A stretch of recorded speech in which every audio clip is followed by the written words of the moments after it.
Masquera saying Zimbabwe, welcome to our channel, Zim Confessions and Deep Secrets. Kana karibu kuchanga PaGokwe hapa channel. Please don't forget to subscribe. Kana chungwa gara subscribe. Don't forget to comment and share this video. Nasmure Zimbabwe tawigranya eno chikisa no shamisa.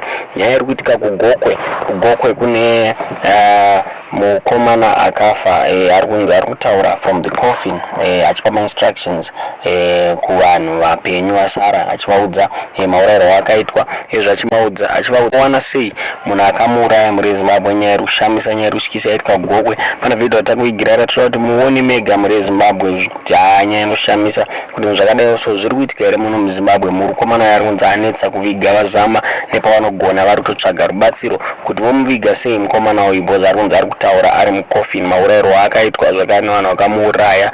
Pane nyaya ndonyaya yatatakuigirai muri Zimbabwe. Ona vhidhiyo remutudza muri kufunga pamusoro penyaya yemucomment section.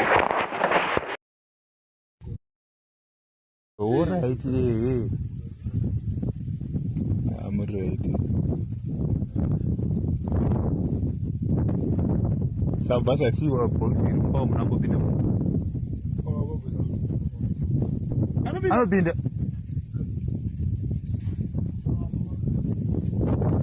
Oh.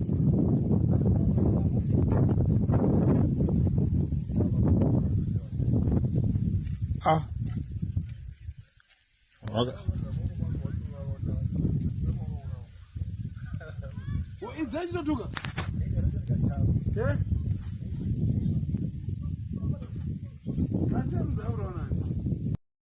Ndio rukufara mwe